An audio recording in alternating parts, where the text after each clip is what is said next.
感謝で人生は劇的に変わります。感謝によって人間関係も人生も好転します。今回はそのメカニズムを実例を交えてお伝えします。ぜひ最後までご覧ください。まず感謝で人生が変わった山口康夫さんを紹介します。山口さんは高校生の娘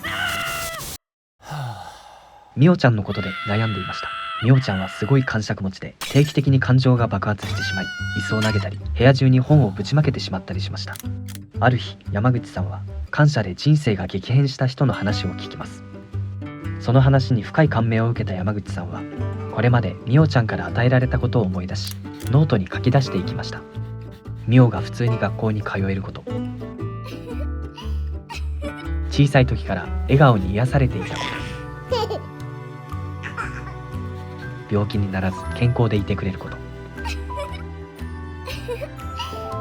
誕生日にプレゼントをくれたこと、我が家を選んで生まれてきてくれてありがとう。今に至るまでのみおちゃんとの幸福な日々が思い出されました。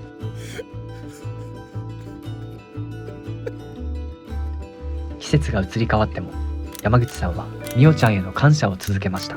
毎日続けていくと優しい気持ちでいっぱいになります。みおが元気に普通でいてくれるだけでありがたい、生きていてくれるだけでありがたいなと思うようになっていったそうです。みおちゃんが不機嫌になると、以前なら感触を起こさないかハラハラしていたところが、今では優しい気持ちのままです。テスト勉強の時にはドリップコーヒーを入れてみおちゃんをねぎらうようになりました。笑顔で喜んでくれるのが嬉しくて、やたらコーヒーを入れるようになったそうです。やがてみおちゃんが元気に帰ってきただけでジーンと涙がこみ上げる。朝みおちゃんが起きてきておはようと挨拶するだけでなんだか感動してしまう。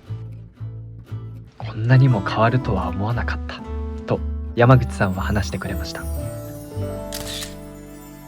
そして現在、みおちゃんは暴れない記録を更新中だそうです。感謝で人生は劇的に変わります。必要なのはちょっとした心がけです。お金も1円もかかりません。ただ与えられていることを発見して感謝していくだけです。小さなことに感謝をしていくとお返しがしたくなります。優しくなったり親切になったりと、言葉や行動が変わっていきます。いいサイクルが生まれて人生に劇的な変化が生まれます。おすすめは毎日3分でも良いので時間をとって書くことです。1行でも良いので与えられていることを書いていくだけです。ノートを用意しても良いですし、手帳に書き込んでも良いと思います。続けていくと毎日がジーンと感動することの連続になります。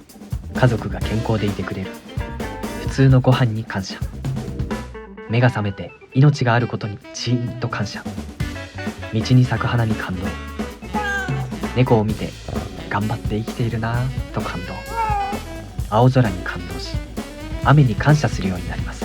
そうするとありがとうという回数が増えます。お返しがしたくなるので何かができないか探して行動するようになります。するとすごく幸せになります。人間関係、親子関係、夫婦関係がびっくりするくらい円満になります。感謝するようになるとどのように変わっていくのか、川上浩一さんの手記を紹介しながらもう少し詳しくお話しします。私が感謝についてアドバイスしてもらったのは大学生の頃でした。毎日少しずつ与えられていることを発見し、感謝すると人生が劇的に変わると言われたので、それならやってみようかなとノートを用意して気軽に始めました。簡単なことだと思って始めたのですが、最初は全く書けませんでした。母がご飯を作ってくれたり洗濯や掃除をしてくれても、親なんだから当然だろうと思っていました。父親が仕事をして家族を養ってくれているのも親なんだから当たり前だと思っていました。最初に書いたのは、お母さんがご飯を作ってくれた、ありがとうの一言でした。洗濯をしてくれた、お風呂を沸かしてくれたとか、とりあえず続けて書いていきました。ある日、体調があまり良くない中、ご飯を作ってくれている母を見て、体調が悪くてもいつもご飯を作ってくれた、ありがとうと書きました。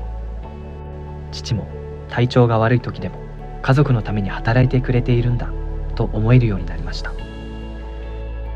この辺りから感謝が楽しくなってきました。しばらく続けているといろいろなことを思い出すようになりました。高熱を出した時、父が病院に連れて行ってくれたこと、家族旅行に連れて行ってくれたこと、両親からしてもらったことがどんどん出てくるようになりました。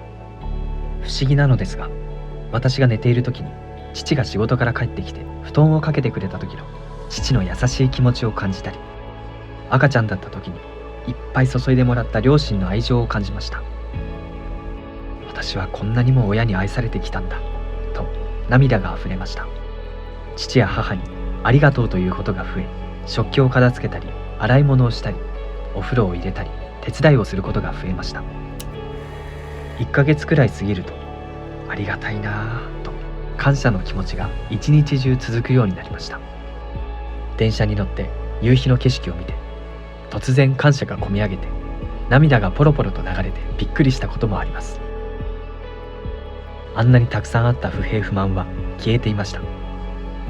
日常の景色が輝いて見えるようになりました。川上さんが感謝を続けていくと、してもらって当たり前が当たり前ではないことに気づき始めました。そして人への見方が変わると、これまで見えていなかった人の素晴らしさが見えてきて、温かい気持ちになりました。自分で生きるのではなく、支えられ生かされていると感じるようになり、周りの人たちにお返しがしたくなりました。川上さんは人に対して優しくなっていきました。その結果、毎日が幸せになりました。なぜなら、愛は与えた人のものになるからです。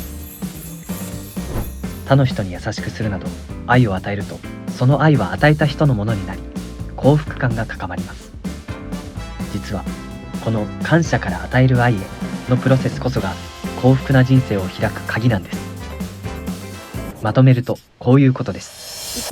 与えられていることに感謝をする。2、してもらって当たり前ではないと気づく。3、感謝が深まる。4、お返ししたくなって人に愛を与えたくなる。5、愛を与えるとさらに幸福感が高まり、感謝であふれる。こうしたサイクルの中で気がつくと人生は劇的に変わっていくんです。あなたも感謝から始めてみませんか？